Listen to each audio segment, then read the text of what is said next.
Superintendent Jeff Patterson this year received a 2.5% pay raise, and correct me if I'm wrong here, and I understand his pay is now up to $173,000 a year. In 2014, Northeast Ohio Media Group and the Plain Dealer surveyed 29 suburban school districts, and at that point, Mr. Patterson had the highest salary of the superintendents we looked at. Obviously, he's very experienced, but does he deserve that salary? Can the school district afford that salary? Why or why not? And I guess we're starting with Megan George at this point.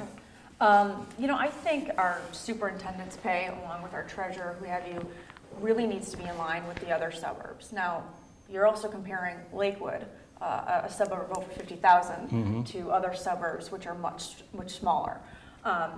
So I think first off, it needs to be in line with the rest of the packages. So, you know, we want the best, the brightest, and if we need to pay, you know, what have you to have him here, then I think we need to. You know, we need to make sure that Lakewood is a top-notch school now and moving forward in the future. Okay, thank you.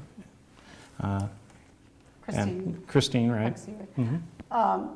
So this is a very difficult question because someone who's been close to the school district, and I work with Mr. Patterson for the past 2 years on a monthly basis as the president of the Lakewood Council of PTAs. And my job was to meet with them monthly and to identify and solve problems with parents and teachers. And so I know he works very hard. I think that if you compare his salary to what his counterpart would be in the corporate world, we get a bargain. But I also know that people look at all kinds of things when they look at administrators' salary. Are they getting a retirement from somewhere else? How does that compare to other schools? And so I think what I can do to sort of weigh, because we're talking about how much is somebody worth, what value do they bring? And when you're engaged and out in the community and listening to what people want, what I'm hearing is people think that's still a good value. People like the job that he's doing. They feel like it's a fair salary. And that speaks to me. Now, down the road, do we need to look at how we negotiate our salaries as when we look to see if they're getting a salary from another school district? I do. I think that turns people off. They don't like to hear the word double dipping. But I hold high regard for Mr. Patterson, and I do think people think he's doing a fine job and deserves the salary that he receives. Okay, Mrs. Petrie, Barcelona. Thanks. So one thing that's unique to Lakewood is that our superintendent and treasurer are in charge of not only the Lakewood City Schools, but also the West Shore Career Technical District, the Lakewood City Academy, which is a community conversion school, as well as the Recreation Department. We're one of only 3 communities in the state where the Recreation Department is part of these schools versus a city or other entity. So we have people running or in charge of 4 elements, albeit the largest and most important really is the Lakewood City Schools itself. And when you do step back and consider what a CEO of an organization who has hundreds of employees, more than 5,000 sort of direct consumers, along with the stakeholders that they have, their families and the entire community, this salary pales in comparison what somebody who manages this would have to do, knowing that it's a job that is 24 hours a day, 7 days a week, albeit some people are, and Mr. Patterson has been able to take vacation occasionally, but he's on his phone and he's working with us or the administration consistently.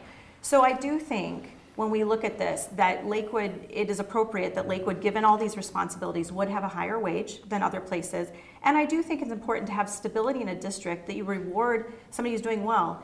Superintendent Patterson was Lake Ohio Superintendent of the Year last year. His peers and the state of Ohio determined that he is the best of the best, and we should reward that. And his increase was in line with the entire district this past year. Yeah, everybody got 2.5%, right? Correct. Yeah. Yes. Okay. And Mr. Heinhaus. No. Oh, I'm sorry, Mr. Calleri. It's okay. You're right next to me. It must be the ball. I think we need to separate the 2 things. One is Mr. Patterson, and I have no problem with Mr. Patterson, how he's being paid or what he asked for. But at a time when we're looking at being short $14 to $20 million, where we're cutting our priorities in music and other areas, how do you go out and justify from a perspective, saying to the community, we're going to take this money that could have been used for your music teacher and give it to the superintendent and treasurer instead. You know, as somebody who's run companies, been a CEO, been there, the last thing you do is cut your valuable people and send them a message that they're not important to you so that you can take a raise. You turn around and say, I'm not taking a raise this year so we can continue to do this. I also have a problem with how we're going about paying him. While his salary is $173,000, he actually makes $260,000. We put almost $20,000 into a separate retirement account that's written into the back of the contract. We pay his FICA and Medicare taxes. We allow him to have 50 sick days that we cash out 20 a year at $1,000. If we're going to do that and he's worth that kind of money, then let's just come out and tell the people of Lakewood, we need him here, this is why he's here, and this is what we have to pay him. I don't like the fact that we're going through a back door in the back pages of the contract to pay this man, and then turning around and telling the city the things that you have that are priorities, we're not going to be able to fund because we've done this. I'll also say that I've been out, I recently cut a video, I went to 7,000 houses, and the community is upset about this. They're not happy about it. Okay, Mr. Einhaus. Mr. Patterson is the best of the best, and to recruit the best of the best and retain the best of the best, you have to be competitive with the salaries.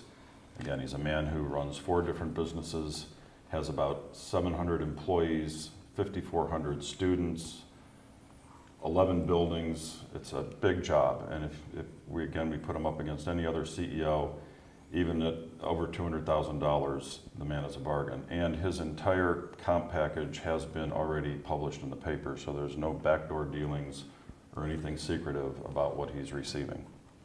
And it's all been said, so. Okay. Are there any follow-ups at this point? I'd like to respond. When he mentions that you went out to 7,000 houses, and I can appreciate that because I've been there and knocked on doors and did the same thing for months and on end. I get that. But I think it's really how we frame the discussion. And when you tell people, they're cutting your music teacher and paying and giving somebody a salary, I mean, our administrators, the way that they negotiate, they take the same raise that our teachers take. They're not asking for more. They're asking for, as Emma and Tom has mentioned, rewarded for what they do. And I think we had to be clear about the music because, and maybe this is something that somebody can clarify for me today because it's been tough to find out. But, the music department, we're not being sold that teacher is not being replaced because of cost. We're being told that it's an enrollment issue, which I disagree with. But I think it's how you frame it, and I think if you have people coming to you and say, that's not fair, the superintendent's getting too much money compared to, but when they really understand all that he does, then they think about it and are much more supportive of our superintendent. Okay. Can I respond? All right. I absolutely agree on some of the parts. And as somebody who spent all these years doing research in finance, when I go out and talk to people, I don't ask them. I'm trying to bring back what the community's telling us. And I think that's one of the issues that we're having here is there's a missing link between our community, our teachers, and our leadership right now of their concerns and addressing them and listening to them. I've heard from a lot of people that they're being told, we don't want to hear from you. So, that's a big issue. And so when I go out and meet with people, it's usually what they're telling me. I'm not going out looking for, hey, is there a way I can hang the school board up? The second part is I was at the June meeting when we did have 30 people speak, and at that point it was told to us that it was a cost issue. Things may have changed, and I know at that point we were losing a whole teacher, and now we're losing only half a teacher. Quarter of a teacher, right. We went from a full-time teacher to a half teacher. Yeah, which is worse. So they're saying it's a quarter teacher that we're essentially losing and at a cost of about $6,000. I will say that our next question is going to be on that topic. Yeah, okay. Let's jump into it. Okay.